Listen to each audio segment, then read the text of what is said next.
نحمده ونستعينه ونستغفره ونؤمن به ونتوكل عليه ونعوذ بالله من شرور أنفسنا ومن سيئات أعمالنا من يهده الله فلا مضل له ومن يضلله فلا هادي له ونشهد أن لا إله إلا الله وحده لا شريك له ونشهد أن سيدنا ومولانا محمدا عبده ورسوله صلى الله تعالى عليه وعلى آله وأصحابه وبارك وسلم تسليما كثيرا كثيرا أما بعد فأعوذ بالله من الشيطان الرجيم بسم الله الرحمن الرحيم يا أيها الناس إنا خلقناكم من ذكر وأنثى وجعلناكم شعوبا وقبائل لتعارفوا إن أكرمكم عند الله أتقاكم وقال النبي صلى الله تعالى عليه وسلم المسلم أخو المسلم لا يظلمه ولا يسلمه صدق الله وصدق رسوله النبي الكريم ونحن على ذلك لمن الشاهدين والشاكرين والحمد لله رب العالمین۔ میرے عزیز بھائیو، محترم دوستو اور بزرگوں،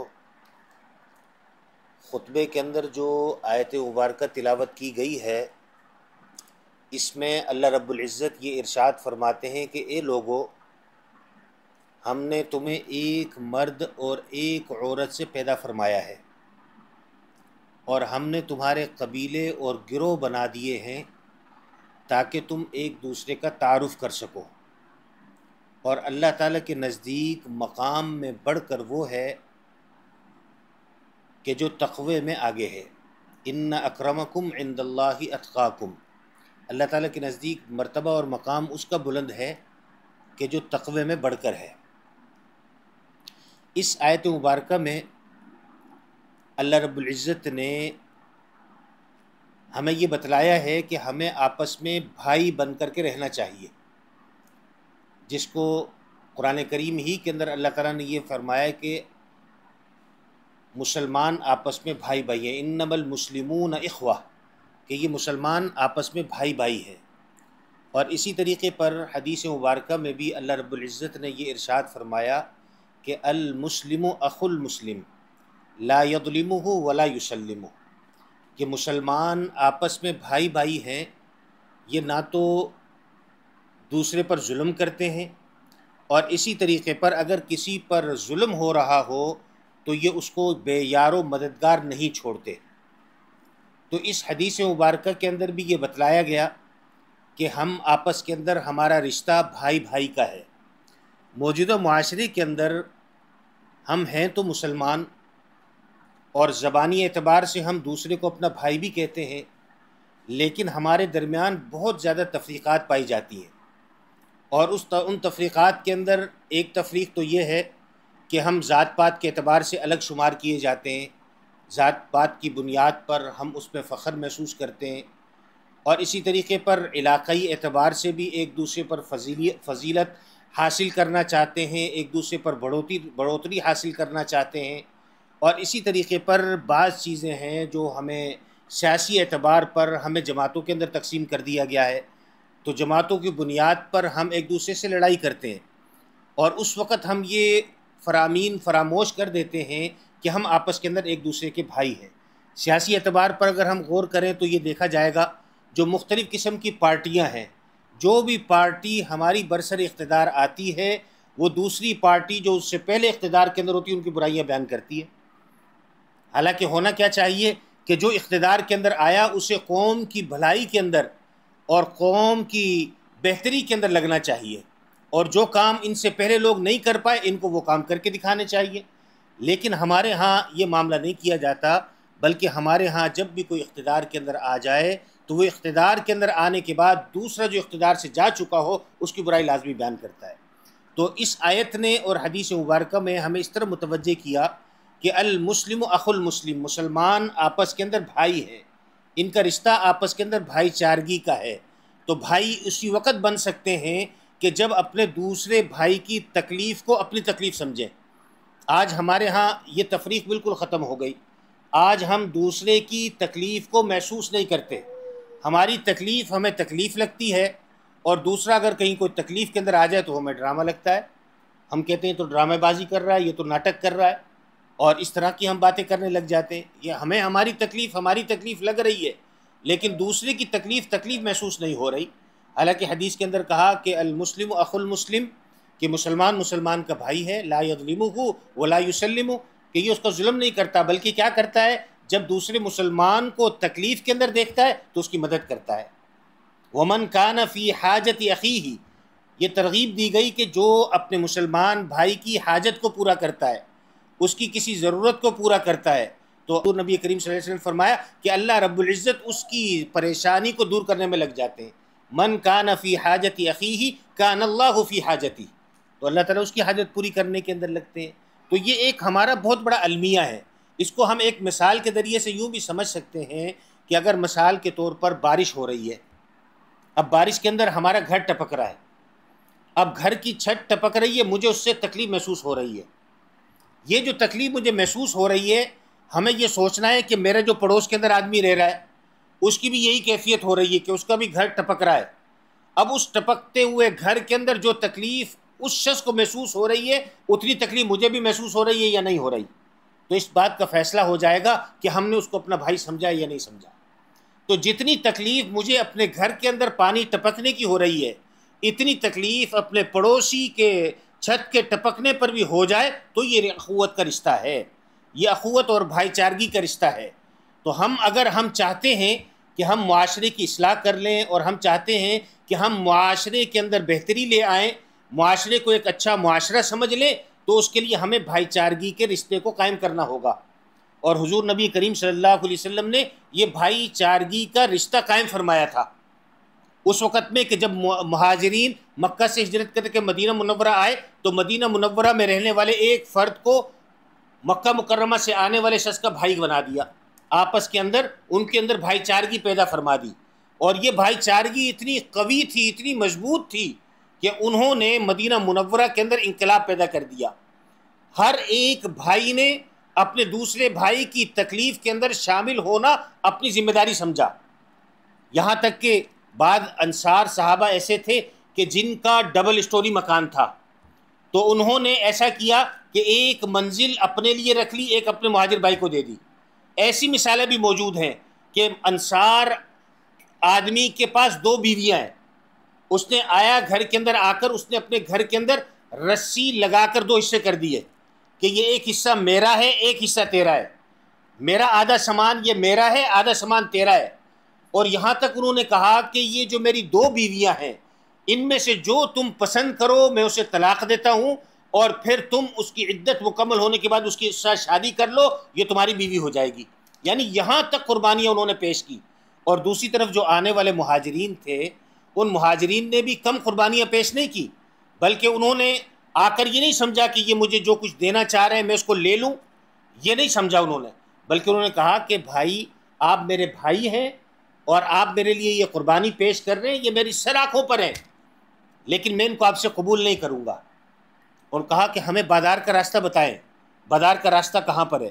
انہوں نے بازار کا راستہ بتایا، وہاں سے گئے اور بازار کے اندر جا کر ایک گھی کا کنستر ادھار پر لیا اور اسے 2 درہم کے اندر بیچ دیا، اور 2 درہم میں بیچنے کے بعد 1 درہم اس کی قیمت اس کو ادا کر دی۔ شام کے وقت میں 1 درہم بچا کے اپنے گھر کے اندر لے آئے، اور اسی طریقے پر انہوں نے اپنے کاروبار کو بڑھایا، اور یہ کاروبار ان کے اتنے زیادہ بڑھ گئے کہ پھر ان کے پاس مال و دولت رکھنے کی جگہ نہیں تھی۔ یہ چیز کہاں سے پیدا ہوئی؟ یہ چیز وہاں سے پیدا ہوئی کہ انہوں نے اخوت کے اس رشتے کو قائم کیا تھا، اور اخوت کے اس رشتے کے اندر ہر دکھ اور ہر تکلیف اور ہر پریشانی کے اندر اپنے آپ کو شامل کیا تھا۔ ہر آدمی دوسرے آدمی پر نچھاور ہو رہا تھا، جانثاری دکھا رہا تھا، یہاں تک کہ اگر اس کے پاس کھانے کے لیے کچھ موجود نہیں ہے، کھانے کے لیے کچھ موجود نہیں ہے، لیکن وہ آنے والے مہمان کے لیے، آنے والے آدمی کے لیے اپنا دسترخوان بچھا رہا ہے۔ حضور نبی کریم صلی اللہ علیہ وسلم کے پاس مہمان آ گئے، تو حضور علیہ الصلوۃ والسلام نے اپنے گھروں سے معلوم کروایا بھئی کھانے کے لیے کچھ ہے؟ تمام گھروں سے جواب آیا جی کھانے کے لیے تو کچھ نہیں ہے۔ تو حضور علیہ الصلوۃ والسلام نے مجلس کے اندر اعلان فرمایا کہ میرا مہمان ہے، کون میرے مہمان کی ضیافت کرے گا؟ تو ایک صحابی حضرت ابو طلحہ انصاری رضی اللہ تعالیٰ عنہ وہ اٹھے، مہمان کو ہاتھ سے پکڑا، کہا انا یا رسول اللہ، اور لے کر اس کو اپنے گھر کے اندر آ گئے۔ گھر میں آئے، بیوی سے پوچھا کہ کھانے کے لیے کچھ ہے؟ کہا کھانے کے لیے تو کچھ نہیں، کہا اللہ کے رسول کا مہمان ہے اسے میں لے آیا ہوں اور اس کی مہمان نوازی کرنی۔ کا کھانے کے لیے تو کچھ نہیں ہے، البتہ میں نے بچوں کے لیے کچھ بچا کر کے رکھا ہوا تھا کہ وہ میں اپنے بچوں کو کھلا دوں گی، اور وہ اتنا کھانا ہے کہ ایک ہی آدمی کے لیے کافی ہو سکتا ہے۔ تو کہا ٹھیک ہے، اس کو دسترخوان پہ لگاؤ، اور دسترخوان پہ لگاؤ، اور رات کا وقت ہے تو جب کھانا لگا دو تو تم ایسا کرنا کہ چراغ کو صحیح کرنے کے بہانے اس کو بجھا دینا، اس کو صحیح کرنے کے اندر لگ جانا، تو مہمان یہ کھانا کھاتا رہے گا اور میں اس کے سامنے بیٹھ کر دسترخوان پر ایسے ہی اپنا ہاتھ چلاتا رہوں گا، میں کچھ نہیں کھاؤں گا، ہمارا مہمان پیٹ بھر کے کھانا کھا لے گا۔ تو اللہ رب العزت نے ان کے لیے قرآن کریم کے اندر فرمایا کہ یؤثرون علی انفسہم ولو کان بہم خصاصہ، کہ ان کے پاس خود کے پاس کچھ موجود نہیں ہوتا پھر بھی وہ اشار کرتے ہیں۔ یہ جذبات ہیں اخوت کے، بھائی چارگی کے، یہ چیزیں اگر ہمارے درمیان پیدا ہو جائے تو اس کے نتیجے کے اندر معاشرے کے اندر انقلاب آ سکتا ہے، ہمارے مسائل اس کے ذریعے سے حل ہو سکتے ہیں۔ آج ہمارے مسائل کیوں حل نہیں ہوتے؟ اس لیے حل نہیں ہوتے کہ ہر ایک اپنے حق کا مطالبہ کرتا ہے، حالانکہ شریعت نے کیا بتلایا؟ شریعت نے بتایا کہ حق کا مطالبہ نہ کرو، البتہ یہ ہے کہ تمہارے ذمے جو دوسرے کا حق ہے اس کو ادا کر دو۔ جب اس چیز کو ادا کرنے کے اندر لگیں گے تو تمام کو حقوق مل جائیں گے۔ آج ہمارا جھگڑا اسی بات پہ ہوتا ہے، آج ہماری لڑائیاں اسی بات پہ ہوتی ہیں۔ عوام ہے تو اس کی لڑائی سیاستدانوں کے ساتھ ہے۔ اب عوام اگرچہ اپنے حقوق کو ادا کر رہی ہے لیکن ہمارے سیاستدان وہ حقوق ادا کرنے کے لیے تیار نہیں ہیں۔ آج ہم سنتے ہیں کہ اب مزید عجیب و غریب قسم کے ٹیکسیز آ رہے ہیں، عجیب و غریب قسم کے چالان آ رہے ہیں کہ اگر آدمی موٹر سائیکل پہ جائے گا، ہیلمٹ نہیں پہنا ہوگا، اس کے پاس لائسنس نہیں ہوگا، کارڈ اس کے پاس موجود نہیں ہوگا، اس کا چالان ہوگا، اور بھاری بھاری چالان رکھے جا رہے ہیں۔ اور دوسری طرف یہ نہیں دیکھ رہے کہ جن سڑکوں پر یہ ٹریفک روا دوا ہے، چل رہی ہے، وہ سڑکیں اس قابل ہیں کہ اس پر چالان وصول کیا جائے۔ اس میں تو اتنے بڑے بڑے گڈھے بنے ہوئے ہیں، روزانہ نئے گڈھوں کا اس کے اندر اضافہ ہوتا ہے، اور یہ جو گڑھے وہاں پر بنتے ہیں اور یہ حادثات کا سبب بن رہے ہیں۔ تو ایک طرف سے یہ تو حقوق ادا کرنے کے لیے تیار ہیں، عوام پر جہاں پر آپ چالان کرتے ہیں یہ بھرنے کے لیے تیار ہیں۔ آج ہمیں بجلی مہنگی خریدنی پڑ رہی ہے، اور جو لوگ چوری نہیں کر رہے وہ اس کا بل ادا کر رہے ہیں، اور اپنے ساتھ ان لوگوں کا بھی بل ادا کر رہے ہیں کہ جو چور ہیں، بھرنے کے لیے تیار ہیں۔ لیکن دوسری طرف ہمارے حکمران بالکل بے حس ہیں، ان کو اپنی رعایا کی فکر ہی نہیں ہے۔ تو یہ اس وقت پیدا ہوگا جب ہم آپس میں ایک قوم بن جائیں گے، آپس میں بھائی چارگی کا رشتہ قائم کریں گے، آپس کے اندر متحد ہو جائیں گے، تو پھر ہم سے ہمارا حق کوئی نہیں چھین سکتا۔ ہم ایک چھوٹی سی مثال کے ذریعے سمجھیں کہ کشمیر ہمارے پاکستان کا حصہ ہے، کشمیریوں سے ہمارا تعلق کیا ہے؟ لا الہ الا اللہ کا۔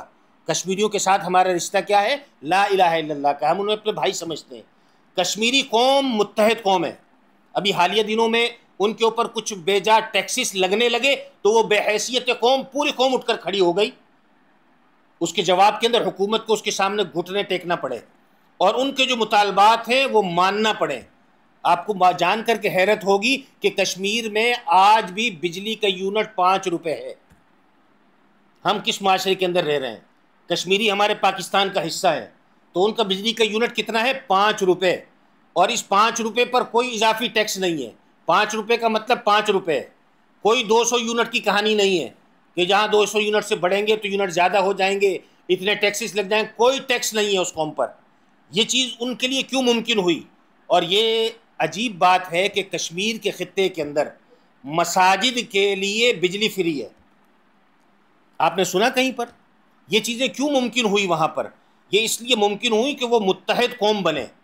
کشمیریوں نے اپنے اندر تفریق پیدا نہیں کی، آپس میں اخوت اور آپس کے اندر بھائی چارگی کے رشتے کو قائم کیا، مضبوط ہو گئے، جہاں ان پر مسائل آئے وہ اس پہ ڈٹ گئے۔ تو اگر ہم آپس کے اندر متحد ہو جائیں، اپنے مختلف قسم کے جو جھنڈے ہم نے بنائے ہیں ان جھنڈوں کو اگر ہم آپس کے اندر ختم کر دیں، تفریق مٹا دیں، اگر کوئی جماعت کوئی کام نہیں کر سکی تو ہم جب اقتدار کے اندر آ جائیں تو ہم اس بات کی کوشش کریں کہ جو کام انہوں نے نہیں کیے ہم کر گزریں، ہم وہ کام کر کے بتا دیں، قوم کی فلاح اور بہبود کے اندر وہ کام کر گزریں، تو کتنا عظیم کام ہوگا۔ یہ چیز تب ممکن ہو سکے گی کہ جس وقت ہم آپس کے اندر ایک دوسرے کو بھائی سمجھیں گے، بھائی چارگی کا رشتہ قائم کریں گے، بھائی چارگی کے اندر بھائی چارگی کی مثالیں قائم کریں گے، یہ چیز تب ممکن ہو سکے گی۔ آج تو ہماری آواز ایک نہیں ہے، اگر ہمیں کسی معاملے کے لیے نکلنا پڑے تو ایک گھر سے ایک فرد نکلے گا، باقی فرد پیچھے ہٹ جائیں گے۔ اگر ہم متحد ہو کر اپنی آواز کو بلند کریں تو ہم اپنے حقوق کو اچھے انداز پر اور اچھے طریقے کے مطابق حاصل کر سکتے ہیں۔ آج اگر ہم ایک طرف سے نکل رہے ہوتے ہیں، دوسری طرف سے ٹانگیں کھینچنے والے زیادہ ہوتے ہیں، تو یہ چیز معاشرے کے اندر نہیں آنی چاہیے۔ ہمیں اس آیت نے بھی اور حضور نبی کریم صلی اللہ علیہ وسلم کی اس روایت نے بھی، حدیث مبارکہ نے بھی ہمیں اس طرح متوجہ کیا کہ یہ مسلمان آپس کے اندر بھائی ہے۔ المسلم اخو المسلم، مسلمان کا بھائی ہے۔ لا یظلمہ، مسلمان اپنے بھائی پر کبھی ظلم نہیں کرتا، اور ولا یسلم، اور اگر یہ دیکھ لے کہ کہیں پر ظلم ہو رہا ہے تو اس کو بے یار و مددگار نہیں چھوڑتا۔ آج ہم دیکھتے ہیں کہ راستے کے اندر کہیں ایکسیڈنٹ ہوا ہے اور اس کے نتیجے کے اندر زخمی سڑک کے کنارے پڑا ہوا ہے، اب ہم صرف اس کو دیکھنے پر اکتفا کریں گے، بہت زیادہ ہوگا ہم ویڈیو بنا دیں گے۔ سب سے پہلے میں نے ویڈیو بنائی ہے، حالانکہ میرا فرض یہ بنتا تھا کہ اگر وہ زخمی ہے تو میں اسے اٹھا کر ہسپتال پہنچاؤں، یہ میرا حق بنتا تھا اس پر، میں اس کو ادا نہیں کرتا۔ اور اکثر یہ ہوتا ہے کہ زخمی کو ایسے ہی دیکھ کر وہاں سے چلے جاتے ہیں، میرا کون سا جاننے والا ہے۔ مسلمان چاہے جاننے والا ہو یا جان پہچان والا نہ ہو، ہمارا بھائی ہے۔ مسلمان کسی بھی خطے کا ہو، ہمارا بھائی ہے۔ آج ہمیں مختلف قسم سے مختلف انداز سے ہمیں تقسیم کر دیا، علاقوں کے اندر تقسیم کیا، صوبوں کے اندر تقسیم کیا، زبانوں کے اندر، ذات پات میں، قبائل میں تقسیم کر دیا، اور اس کا نتیجہ یہ نکلتا ہے کہ اس وقت معاشرے کے اندر ہمارے ہاں اخوت اور بھائی چارگی نہیں پائی جاتی، ہمارے ہاں آپس کے اندر محبت نہیں ہے، الفت نہیں ہے، ہمارے ہاں آپس میں ایک دوسرے کی فکر نہیں ہے۔ آج میری پریشانی ہے، دوسرے کی پریشانی ڈرامہ بازی ہے۔ تو یہ اسی وجہ سے یہ چیزیں پیدا ہو رہی ہیں کہ ہم آپس کے اندر اخوت اور بھائی چارگی کو پیدا نہیں کرتے۔ اور اگر کہیں پر دیکھا جائے کہ کسی مسلمان بھائی پر ظلم کیا جا رہا ہے تو ایسے موقع پر مسلمان وہ ہے کہ جو اپنے مسلمان بھائی کا ہاتھ پکڑے۔ یہ حدیث مبارکہ کے الفاظ ہیں۔ اس پر ایک لطیفہ بھی ہے، حضرت مولانا اشرف علی تھانوی رحمۃ اللہ علیہ نے لکھا ہے کہ دو آدمی آپس کے اندر جھگڑ رہے تھے، ایک آدمی دوسرے آدمی کو مار رہا تھا، اور جو آدمی مار کھا رہا تھا اس کا جاننے والا وہاں پر آیا، تو وہ آیا، اس نے آ کر اس کے دونوں ہاتھ پکڑ لیے، وہ اور شدت سے مار رہا ہے اس کو۔ کہا بھائی میرے ہاتھ چھوڑ تو میں بھی اس کو ماروں گا۔ کہا نہیں، حدیث کے اندر آیا ہے کہ اپنے مسلمان بھائی کا ہاتھ پکڑنا چاہیے۔ تو اس نے ہاتھ پکڑنے کا مفہوم یہ سمجھا کہ وہ مار کھا رہا تھا، اس کے ہاتھ اور پکڑ لیے تاکہ اور مار کھائے۔ تو یہ نہیں، بلکہ مسلمان ایسے موقع پر جو ظالم ہو اس ظالم کے سامنے کھڑا ہو جائے، اس ظالم کو کہے کہ اس پر ظلم مت کر، اس ظالم کے ظلم سے اس کو نجات دلائے، اس کی جان چھڑائے، اس کو بچائے۔ یہ حدیث مبارکہ کے اندر فرمایا کہ لا یظلمہ ولا یسلمہ، کہ اس کو بے یار و مددگار نہیں چھوڑتا، کہ اگر مدد کی ضرورت ہے تو ایسے موقع پر پتلی گلی سے بھاگتا نہیں ہے، بلکہ ایسے موقع پر اس اپنے مسلمان بھائی کی مدد کرتا ہے۔ یہ مفہوم ہے اس کا کہ المسلم اخو المسلم لا یظلمہ ولا یسلمہ، کہ نہ تو خود ظلم کرتا ہے نہ کسی اور کو اس کے اوپر ظلم کرنے دیتا ہے، اور ظلم کے معاملے میں اس کو بے یار و مددگار نہیں چھوڑتا۔ تو یہ صفت اگر ہم اپنے اندر پیدا کریں گے تو اس کے ذریعے سے معاشرے کے اندر انقلاب پیدا ہوگا، معاشرے کے اندر اخوت اور بھائی چارگی کی مثالیں قائم ہوں گی۔ تو اس کو ہمیں اپنے اندر پیدا کرنے کی ضرورت ہے۔ آج جو ابتدا کے اندر میں نے ایک مثال پیش کی، اس مثال کی روشنی میں ہم اپنے آپ کو جانچ لیں اور اپنے آپ کو پرکھ لیں کہ آیا یہ جو زبان سے ہم دوسرے آدمی کو مسلمان کہہ رہے ہیں، مسلمان کو اپنا بھائی کہہ رہے ہیں، حقیقت میں میرا بھائی ہے یا نہیں؟ وہ وہی کہ جو چھت ٹپک رہی ہے، میری چھت ٹپکنے پر مجھے جتنی تکلیف ہے، آیا میرے پڑوسی کے چھت ٹپکنے پر مجھے اتنی تکلیف ہو رہی ہے یا نہیں ہو رہی؟ اگر مجھے اتنی تکلیف نہیں ہو رہی تو میں زبانی طور پر تو اس کو بھائی کہتا ہوں، لیکن عملی اعتبار سے اپنے دل سے اس کو بھائی سمجھنے کے لیے تیار نہیں ہوں۔